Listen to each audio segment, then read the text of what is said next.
കൂട്ടുകാർക്ക് ശുഭരാത്രി നേർന്നുകൊണ്ട് നമുക്ക് സേതുവിന്റെ പല്ലവിയുടെ നാളത്തെ നല്ലൊരു പ്രൊമോ വിശേഷം കേട്ടാലോ. അതിനു മുമ്പായിട്ടൊരു കാര്യം പറഞ്ഞോട്ടെ. നമ്മൾ ഡെയിലി സ്റ്റോറി എന്ന പേരിൽ ഒരു പുതിയ ചാനലൊക്കെ തുടങ്ങിയിട്ടുണ്ട് കേട്ടോ. അപ്പൊ ആ ചാനലിനകത്താണ് നിങ്ങളുടെ ഇഷ്ടവിശേഷങ്ങളായ ഇഷിതയുടെയും മഹേഷിന്റെയും അബിയുടെയും ജാനകിയുടെയും വേദയുടെയും വിക്രത്തിന്റെ വിശേഷങ്ങളൊക്കെ അപ്ലോഡ് ചെയ്യുന്നത്. അപ്പൊ ആ വിശേഷങ്ങളൊക്കെ കാണാൻ താല്പര്യമുള്ളവര് ആ ചാനൽ സബ്സ്ക്രൈബ് ചെയ്യണേ. അതിന്റെ ലിങ്കും കാര്യങ്ങളൊക്കെ താഴെ ഞാൻ ഡിസ്ക്രിപ്ഷൻ ബോക്സിൽ അപ്ലോഡ് ചെയ്യാം കേട്ടോ. അപ്പൊ നമുക്ക് നേരെ വിശേഷത്തിലേക്ക് പോയാലോ. അങ്ങനെ ഇന്നത്തെ വിശേഷം നമ്മൾ കണ്ടു. ഇന്ദ്രന് വളരെ തന്ത്രപരമായിട്ട് അച്ഛനെ കൊടുക്കുകയാണ്. ഈ സമയത്ത് പല്ലവി ഇതൊന്നും അറിഞ്ഞിട്ടുണ്ടായിരുന്നില്ല. പല്ലവി ആണെങ്കിൽ ആ മുറിയുടെ അവിടെ എല്ലാം അന്വേഷിച്ചു. അവസാനം പല്ലവി അങ്ങോട്ടേക്ക് വന്നു കഴിഞ്ഞപ്പോഴത്തേനും അച്ഛൻ്റെ വായിലൊക്കെ തുണിതിരി അച്ഛനെ ഇങ്ങനെ പിടിച്ച് കെട്ടിയിട്ടിരിക്കുക തൂണേല്. ഒരു നിമിഷം അച്ചു എന്ന് പറഞ്ഞ് ഓടി അങ്ങോട്ട് ചെല്ലുവാണ്. ചെന്ന് കഴിഞ്ഞിട്ട് തിരിഞ്ഞു നോക്കുമ്പോഴത്തേനുമാണ് ഇന്ദ്രനെ കണ്ടു കഴിഞ്ഞപ്പോഴത്തേനും പല്ലവിക്ക് എന്ത് ചെയ്യണമെന്ന് അറിയത്തില്ല. ഇന്ദ്രൻ പറഞ്ഞു, നിനക്ക് വേണ്ടി ഞാൻ കാത്തിരിക്കുവായിരുന്നില്ല മോളെ. ഞാൻ കുടിക്ക നീ വന്ന് വീണെന്ന് പറയണം. നിനക്ക് എത്ര ദൂരം പോകാനായിട്ട് പറ്റും? അവസാനം എന്റെ കൺമുന്നിലേക്ക് നീ വന്നേക്കുമെന്ന് പറയണം. ഇത് കേട്ടതും പല്ലവിക്ക് അപകടം എടുത്തു. പല്ലവി പറഞ്ഞു, നിനക്ക് എന്താ ഇപ്പൊ വേണ്ടതെന്ന് ചോദിക്കാം. അതെ, എനിക്ക് വേണ്ട നിന്നെയാന്ന് പറയണം. പിന്നെ നിന്നെ പിടികൂടാൻ വേണ്ടിയിട്ട് ഞാൻ ഇവളെ കാര്യമാക്കിയെന്ന് മാത്രം. ഇപ്പൊ നീ ഇവിടെ മര്യാദയ്ക്ക് നിൽക്കുവാണെങ്കിൽ ഇവളെ ഈ സെക്കൻഡ് ഞാൻ അഴിച്ചുവിടും. അല്ലെങ്കിൽ നിന്നെ ഞാൻ വെറുതെ വിടില്ല എന്ന് പറയണം. ഇത് കേട്ട് കഴിഞ്ഞപ്പോഴത്തേനും പല്ലി പറഞ്ഞു, നിന്റെ ഉദ്ദേശം ഒരിക്കലും നടക്കാൻ പോകുന്നില്ലടാന്ന് പറയണം. എടി, എന്റെ ഉദ്ദേശം തന്നെ നടക്കുള്ളൂ. എനിക്കറിയാം നീ ആരെ അന്വേഷിച്ച് നടക്കണമെന്ന്. ആ സേതുമാധവനെ അല്ലേ? സേതുമാധവനെ ഇനി നിന്നെ രക്ഷിക്കാൻ വരുമെന്ന് ഞാൻ നോക്കട്ടെ. അവൻ ഈ കളത്തിലേ ഇല്ല, അതുകൊണ്ട് കുഴപ്പമില്ല. നിന്നിപ്പോ എന്ത് ചെയ്യാലും ആരും രക്ഷിക്കാനൊന്നും വരുന്നില്ല എന്ന് പറയണം. ഇത് കേട്ടതും പല്ലി പറഞ്ഞു, അതൊക്കെ നിന്റെ വെറും തോന്നല എന്തിനാന്ന് പറയണം. തോന്നലാണോ? ഞാൻ കാണിച്ചരടിന്ന് പറയണം. പിന്നീട് നേരെ അച്ഛൻ്റെ അടിയിലേക്ക് ചെല്ലുവാണ്. അച്ഛൻ്റെ അടിയിൽ ചെന്നിട്ട് അച്ഛൻ്റെ കയ്യിലേക്ക് അങ്ങ് പിടിച്ചു കഴിഞ്ഞപ്പോഴത്തേനും പല്ലി പറഞ്ഞു, വേണ്ട, അവളെ തൊട്ട് പോയേക്കലെന്ന് പറയാം. അവളെ തൊടാതിരിക്കണമെങ്കിൽ നീ മര്യാദയ്ക്ക് എൻ്റെ കൂടെ വാ. ഞാൻ പറയുന്ന അനുസരിക്കുക. അല്ലെങ്കിൽ ഉണ്ടല്ലോ, ഇപ്പൊ നീ ഇവിടെ നിൽക്കുന്നുണ്ടല്ലോ, ഈ അച്ചു എന്ന് പറയുന്ന ആള് ഇവളുടെ കാലത്ത് ഞാൻ തീരുമാനം ഉണ്ടാക്കുമെന്ന് പറയണം. ഇതും പറഞ്ഞുകൊണ്ട് ഇന്ദ്രൻ നേരെ അച്ഛൻ്റെ അരിയിലേക്ക് പോകാൻ തുടങ്ങുമ്പോഴത്തേനും പല്ലവി എന്ത് ചെയ്തു? പല്ലവി അവിടെ ഒരു കമ്പ് കിടപ്പുണ്ടായിരുന്നു. അതെടുത്തിട്ട് ഒറ്റ അടിയായിരുന്നു. ആ അടിയും കൊണ്ടൊന്നും ഇന്ദ്രൻ എന്ത് പറ്റാനാ? കാരണം പല്ലവിയുടെ ഉള്ള ആരോഗ്യം മൊത്തം എടുത്ത് അടിച്ചിട്ടും ഇന്ദ്രൻ ഒന്നും പറ്റിയില്ല. ഇന്ദ്രൻ ഒരു ചിരി അടിച്ചു. എടി, ഈ ചുള്ളിക്കം പോലെയുള്ള കമ്പും കൊണ്ട് അടിച്ചാൽ എനിക്ക് എന്ത് പറ്റാനാ? നീ എന്താ വിചാരിച്ചോണ്ടിരിക്കുന്ന ഇന്ദ്രനെ കുറിച്ച്? എടി, ഈ ഇന്ദ്രനൊരു ജിമ്മനാടി. ഇതുപോലെ ചെറിയ അടിയൊന്നും എനിക്ക് കേൾക്കില്ല എന്ന് പറയണം. പിന്നെ നിന്നെ രക്ഷിക്കാൻ ആര് വരുന്ന എനിക്കൊന്ന് കാണണമല്ലോ. നിനക്ക് ഇത്ര അഹങ്കാരം കൂടല. നിന്റെ അഹങ്കാരം ഞാൻ ഇന്നത്തോടെ മാറ്റി തരാന്ന് പറയാണ്. എന്ന് പറഞ്ഞുകൊണ്ട് നേരെ പല്ലവിയുടെ അരിയിലേക്ക് ഇടുവണം. പല്ലവിക്ക് എന്തെങ്കിലും നടത്തില്ല. പല്ലവി നോക്കി കഴിഞ്ഞപ്പോഴത്തേനും അച്ഛനെ രക്ഷപ്പെടുത്താൻ ഒരു മാർഗം മാത്രമേ ഉള്ളൂ. ഇന്ദ്രനെ ഇവിടുന്ന് മാറ്റാനായിട്ട് ഒരു പക്ഷേ ഇയാളുടെ കൺമുന്നിൽ എങ്ങോട്ടേലും ഓടിയാൽ മതിയുള്ളൂ. അങ്ങനെയാണ് തന്റെ പുറകെ ഇവൻ വരും. അപ്പൊ എങ്ങനെയെങ്കിലും അച്ഛനെ രക്ഷപ്പെടാനായിട്ട് സാധിച്ചാലോ എന്നൊരു ചിന്ത പല്ലവിയുടെ മനസ്സിലുണ്ട്. പിന്നീട് പല്ലവി എന്ത് ചെയ്യണം? അവിടുന്ന് ഓടുവാണ്. ഈ സമയം ഇന്ദ്രൻ പറഞ്ഞു, ഓടാനോ? നീ എങ്ങോട്ടോടും? എത്ര ദൂരം പോകും? നിന്നെ ഞാൻ കാണിച്ചാരടേന്ന് പറഞ്ഞിട്ട് ഇന്ദ്രൻ പുറകെ പോകണം. ആ സമയം അച്ഛനെ എന്ത് ചെയ്യണം നടത്തില്ല. വായിലൊക്കെ തുണി തിരികെ വെച്ചേക്കുമല്ലേ. വല്ലാത്തൊരവസ്ഥയായിപ്പോയി അച്ഛന്. ഈ സമയം ഇന്ദ്രൻ പല്ലവിയുടെ പുറകെ തന്നെ ഓടി ചെല്ലുവാണ്. അപ്പൊ പല്ലവി ആണെങ്കിലും മുമ്പോട്ട് ഓടുക. കുറെ ദൂരം ഓടിക്കഴിഞ്ഞപ്പോഴത്തേനും പല്ലവി ആകെപ്പാടെ മടുത്തുപോയി. കാരണം ഇന്ദ്രന് ഒരു കുലുക്കമില്ല. ഇന്ദ്രൻ നല്ല സ്ട്രോങ് ആണ്. അവൻ എക്സസൈസും കാര്യങ്ങളൊക്കെ ചെയ്യുന്നതുകൊണ്ട് അവന് ഓടിയിട്ടൊരു മടുപ്പും കാര്യങ്ങളൊന്നുമില്ല. പക്ഷെ പല്ലവി അങ്ങനെയല്ലായിരുന്നു. കാരണം റോഡിൽ കൂടെയാണ് ഒരു വണ്ടി പോലും വരുന്നില്ല. ഒരു വണ്ടിയെങ്കിലും ഉണ്ടായിരുന്നെങ്കിൽ ആരുടെയും സഹായം അഭ്യർത്ഥിക്കാം എന്നൊരു ചിന്ത പല്ലവിയുടെ ഉള്ളിലുണ്ടായിരുന്നു. ഈ സമയത്ത് പൂർണ്ണിമ ആകപ്പാട് ടെൻഷനിലാണ്. കാരണം അച്ഛനൊന്നും പോയിട്ട് എതിരായിട്ടും കണ്ടിട്ടില്ല. ശ്രീഹരി ആണെങ്കിലോ അത് അതിനേക്കാളും ടെൻഷനില്ല. അച്ഛനെ വിളിച്ചിട്ടുണ്ട്, ഫോണും എടുക്കുന്നില്ല. ഇതെന്ത് പറ്റിയെന്ന് അറിയത്തില്ല. പോയിട്ടാണെങ്കിലോ ഒരു വിവരമില്ല. പാതിരാത്രി സമയം കഴിഞ്ഞിരിക്കുന്നു.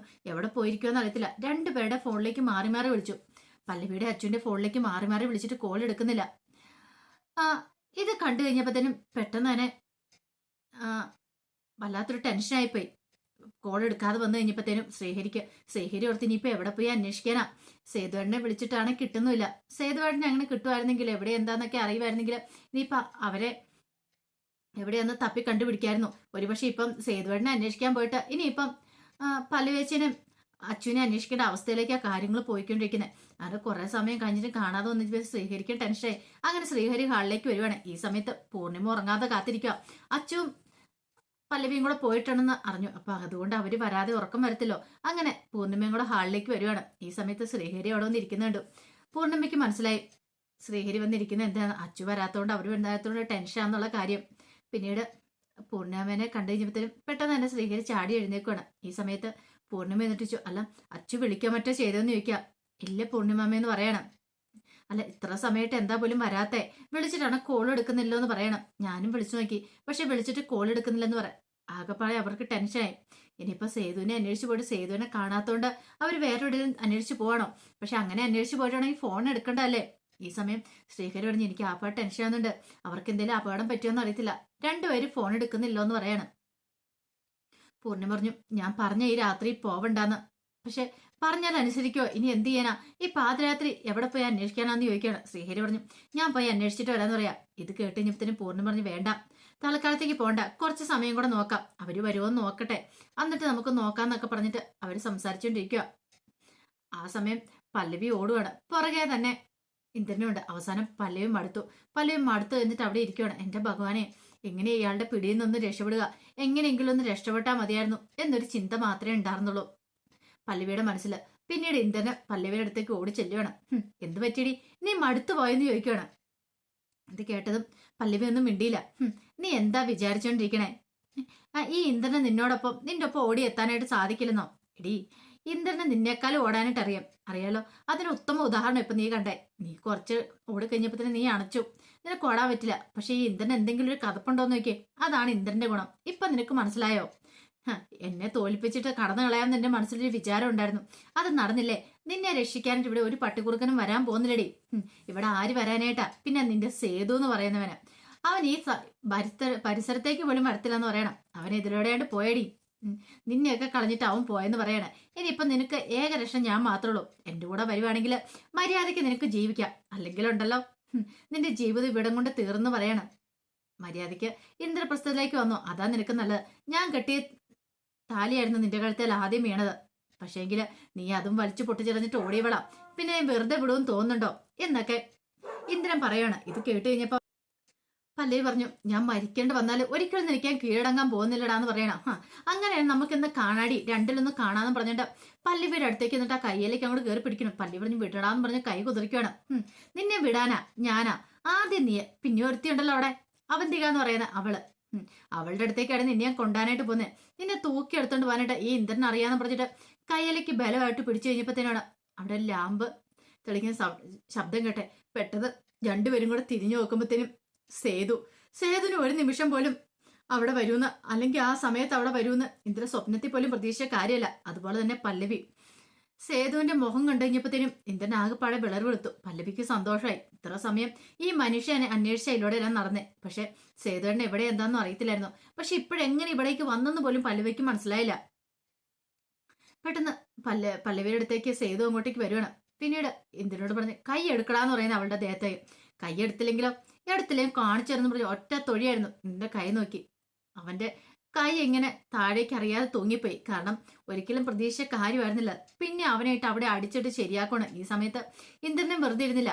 ഇന്ദ്രനും സേതുവിനെ അടിക്കുന്നുണ്ടായിരുന്നു. പക്ഷേങ്കില് സേതു അതെല്ലാം തടഞ്ഞ് അവനെ ഒരു ഇഞ്ച പരുവാക്കി. നീ എന്താ വിചാരിച്ചോണ്ടിരുന്നേ? പല്ലവിക്കൊരു ആപത്ത് വന്നിട്ടുണ്ടെങ്കിൽ രക്ഷിക്കാനായിട്ട് ആരും വരില്ലെന്നോ? ഞാൻ ജീവനോടെ ഉള്ളിടത്തോളം കാലം അവൾക്കൊരു ആപത്ത് വരാൻ ഞാൻ സമ്മതിക്കില്ലടാ. നീ എന്താ വിചാരിച്ചോണ്ടിരുന്നേ എന്ന് ചോദിക്കുകയാണ്. ഇത് കേട്ട് കഴിഞ്ഞപ്പോ ഇന്ദ്രൻ പറഞ്ഞു നിന്നെ ശരിയാക്കൂടാന്നൊക്കെ പറഞ്ഞ് വെല്ലുവിളിക്കുകയാണ്. നീ എന്ത് ചെയ്യാനാ എന്ന് പറഞ്ഞ് വീണ്ടും അടിക്കുകയാണ്. അവസാനം ഇന്ദ്രൻ അടി കൊണ്ടൊരു പരിവായിപ്പോയി. ഇന്ദ്രനെ എണീക്കാൻ പോലും വയ്യാത്തൊരവസ്ഥയായിപ്പോയി. ആ സമയം പല്ലവിയുടെ കയ്യിലേക്ക് ഒന്ന് സേതു പിടിച്ചു കഴിയുമ്പോൾ പല്ലവിക്ക് കരച്ചിലാണോ സങ്കടമാണോ എന്താണെന്നറിയത്തില്ല. പെട്ടെന്ന് പല്ലവി സേതുവിനെ അങ്ങോട്ട് കെട്ടിപ്പിടിക്കുകയാണ്. ഈ സമയത്ത് പല്ലവി പറഞ്ഞു എന്തിനാ സേതുവട്ടെ വീട്ടിൽ നിന്ന് ഇറങ്ങിപ്പോന്നെ? അതുകൊണ്ടല്ലേ ഇങ്ങനെയൊക്കെ സംഭവിച്ചേ? പിന്നീട് നീ തന്നെയാണോ വന്നിരിക്കുക? അല്ല അച്ചുകൊണ്ട് അവിടെ, അച്ഛനെ അവിടെ കെട്ടിയിട്ടേക്കോന്നൊക്കെ പറയണേ. ഇത് കേട്ട് കഴിഞ്ഞപ്പോഴത്തേനും വല്ലാത്തൊരു സങ്കടമായിപ്പോയി സേതുവിന്. പിന്നീട് അവർ രണ്ടുപേരും കൂടെ അങ്ങോട്ടേക്ക് ഓടി ചെല്ലുമ്പോഴത്തേനും പാപം അച്ചു ആ തൂണയിൽ ഇങ്ങനെ ചാരി നിൽക്കുകയാണ്. കാരണം അച്ഛനും ഒന്നും ചെയ്യാൻ പറ്റില്ല. വായിക്കാത്ത തുണിയുണ്ട്, കൈയെല്ലാം കൂട്ടി കെട്ടിയിട്ടേക്കുമല്ലേ. പെട്ടെന്ന് തന്നെ അച്ഛനെ രക്ഷപ്പെടുത്തുകയാണ്. രക്ഷപ്പെടുത്തി കഴിഞ്ഞപ്പോഴത്തേനും സേതുവേട്ടാന്ന് പറഞ്ഞോണ്ട് അച്ചു വന്ന് സേതുവിന്റെ ദേഹത്തേക്ക് ചായുവാണ്. പിന്നീട് എന്തിനാ സേതുവേട്ട അവിടെ നിന്ന് ഇറങ്ങിപ്പോന്നേ? ഒരു വാക്ക് പറയാൻ വരണമെന്ന് ഞങ്ങളോട് സേതുകൊണ്ട് ഇങ്ങനെയൊന്നും കാണിക്കേണ്ട കാര്യമില്ലായിരുന്നു പറയണം. ഇത് കേട്ട് കഴിഞ്ഞപ്പോൾ സേതു പറഞ്ഞു അതെ, പൂർണ്ണാമ്മ അവിടെ നിന്ന് ഇറങ്ങാതിരിക്കണായിരുന്നെങ്കിൽ ഞാൻ അവിടെ നിന്ന് ഇറങ്ങി പോരണായിരുന്നു മോളെ, അതുകൊണ്ടാന്ന് പറയണേ. അമ്മയ്ക്ക് കുഴപ്പമൊന്നുമില്ല, സേതുവാണ് അങ്ങോട്ടേക്ക് വരണമെന്ന് പറയാം. ഇത് കേട്ടപ്പോൾ സേതു പറഞ്ഞു വേണ്ട, ഞാൻ നിങ്ങളെ വീട്ടിൽ കൊണ്ടേ ആക്കാം, നിങ്ങൾ പോയിക്കോ, പക്ഷേങ്കിൽ ഞാൻ അങ്ങോട്ടേക്ക് ഇനി ഇല്ലാന്ന് പറയണേ. ഇത് കേട്ടപ്പോൾ പല്ലു പറഞ്ഞു അങ്ങനെയാണോ? സേതുവാണ് ഇല്ലെങ്കിൽ ഞാനും ആ വീട്ടിലേക്ക് ഇല്ലെന്ന് പറയണേ. ഇത് കേട്ടപ്പോൾ അച്ചു പറഞ്ഞു അങ്ങനെയാണ് ഞാനും പോകുന്നില്ല, ഇത് വല്യേട്ടൻ ഇല്ലാത്ത വീട്ടിലേക്ക് ഞാനും ഇല്ലാന്ന് പറയണം. സേതു ആകെപ്പാടെ പെട്ടു. എന്ത് ചെയ്യണം എന്നറിയത്തില്ല. ഈ സമയത്ത് പല്ലവി പറഞ്ഞു, അതെ പൂർണ്ണിമ പറഞ്ഞു സേതുവേട്ടനെ കാണുവാണെങ്കിൽ വിളിച്ചോണ്ട് ചെല്ലണമെന്നാ പറഞ്ഞിരിക്കുന്നത്. പൂർണ്ണിമയ്ക്ക് ആ ദേഷ്യമൊന്നും ഇല്ല. ആ സമയത്ത് അങ്ങനെ പറഞ്ഞു പോയതാ. സേതുവേട്ടൻ എന്ത് പരിപാടിയെ കാണിച്ചെന്നൊക്കെ ചോദിക്കുകയാണ്.